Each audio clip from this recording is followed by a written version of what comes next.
भाद्रपद माह में आने वाली पूर्णिमा को भाद्र पूर्णिमा के नाम से भी जाना जाता है। यह पूर्णिमा तिथि बहुत ही महत्वपूर्ण होती है। इस दिन भगवान विष्णु और लक्ष्मी जी की विधि विधान से पूजा करने से सुख और सौभाग्य की प्राप्ति होती है।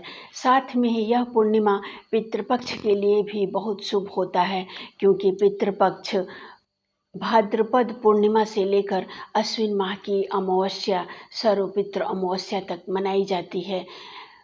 इसके अलावा भाद्रपद पूर्णिमा में उमा महेश्वर व्रत का भी बहुत ही महत्व है। इस दिन भगवान शिव और माता पार्वती जी की विधि विधान से पूजा करना और व्रत रखने से सभी प्रकार के संकटों से मुक्ति मिलती है तथा घर परिवार में सुख समृद्धि की प्राप्ति होती है। नमस्कार, मैं प्रतिमा पांडे। हमारे व्रत और त्यौहार में आपका बहुत बहुत स्वागत है। आज हम आप सभी को भाद्रपद पूर्णिमा के दिन उमा महेश्वर व्रत की कथा सुनाने वाले हैं। यह कथा सुनने से व्यक्ति को सुख और समृद्धि की प्राप्ति होती है। इस दिन उमा महेश्वर व्रत रखकर जो भी व्यक्ति इस कथा को सुनता है उसके सभी पाप नष्ट हो जाते हैं और सुख समृद्धि की प्राप्ति होती है। यह कथा सुनने से पहले अगर आपने हमारे व्रत और त्यौहार को सब्सक्राइब नहीं किया है तो उसे सब्सक्राइब करें, बेल आइकन को भी दबा दें और कमेंट करें, अपने फैमिली फ्रेंड को शेयर करें। आपका एक लाइक और कमेंट हमें प्रोत्साहन प्रदान करता है, इसलिए लाइक और कमेंट अवश्य करें। भाद्र पूर्णिमा पर उमा महेश्वर व्रत करने का विधान है।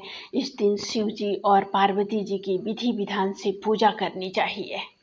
उमा महेश्वर व्रत रखने से घर में मांगलिक कार्य होते हैं, दाम्पत्य जीवन सुखी रहता है तथा सभी प्रकार के पाप नष्ट हो जाते हैं।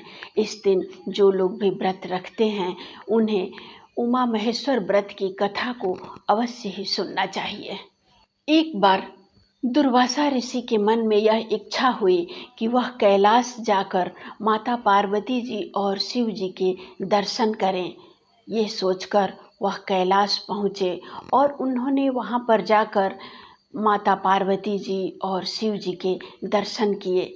दर्शन से वो बड़े प्रसन्न हुए। दर्शन के पश्चात जब वह वापस आने लगे तो शिव जी ने उन्हें एक पुष्प की माला दी। दुर्वासा ऋषि बड़े प्रेम पूर्वक उस माला को स्वीकार किया और वहाँ से चल दिए। वहाँ से कुछ ही दूर चले थे दुर्वासा ऋषि कि उनकी भेंट इंद्र से हो गई। देवराज इंद्र ने दुर्वासा ऋषि को प्रणाम किया। दुर्वासा ऋषि बड़े प्रसन्न हुए और उन्होंने प्रसन्नता में आकर जो भेंट में शिव जी ने उन्हें पुष्प की माला दी थी वह माला वो इंद्रदेव को दे दिए। इंद्रदेव ने अपने अभिमान में आकर दुर्वासा ऋषि द्वारा दी गई उस माला को अपने वाहन ऐरावत हाथी के गले में पहना दिया। दुर्वासा ऋषि यह देखकर क्रोधित हो उठे। वैसे भी तो हम लोग दुर्वासा ऋषि को उनके क्रोध के कारण ही जानते हैं, तो वो क्रोधित हो उठे कि हमारे प्रभु शिव जी ने जो हमें भेंट में पुष्प की माला दी थी, मैं प्रेम बस इनको दिया और इन्होंने हाथी को पहना दिया। यह देखकर वो इंद्रदेव पर अत्यंत क्रोधित हो उठे।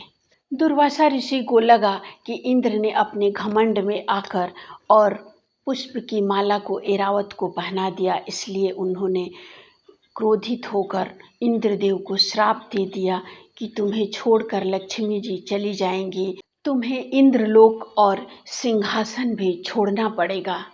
यह सुनते ही इंद्रदेव घबरा गए और उन्होंने दुर्वासा ऋषि से क्षमा मांगी, उनके पैर पड़े और इस श्राप से मुक्त होने के लिए उपाय पूछा। इंद्र के विनती और क्षमा मांगने से दुर्वासा ऋषि थोड़ा शांत हुए और उन्होंने इस श्राप से मुक्ति पाने के लिए एक उपाय बताया कि तुम उमा महेश्वर व्रत रखो। इस व्रत को करने से तुम्हारा सिंहासन फिर तुम्हें वापस मिल जाएगा। इंद्र ने भी अपने सभी देवताओं के साथ मिलकर उमा महेश्वर का व्रत किया। भाद्रपद माह की पूर्णिमा तिथि को उमा महेश्वर का व्रत किया, उनकी विधि विधान से पूजा की। उसके पश्चात उन्हें लक्ष्मी सहित उनका इंद्रासन भी वापस आ गया, सिंहासन की भी प्राप्ति हुई और सभी देवता प्रसन्न हुए। इसलिए ये व्रत बहुत ही महत्वपूर्ण है। इस व्रत को करने से या उनकी कथा को भी सुनने से व्यक्ति को शुभ फलों की प्राप्ति होती है।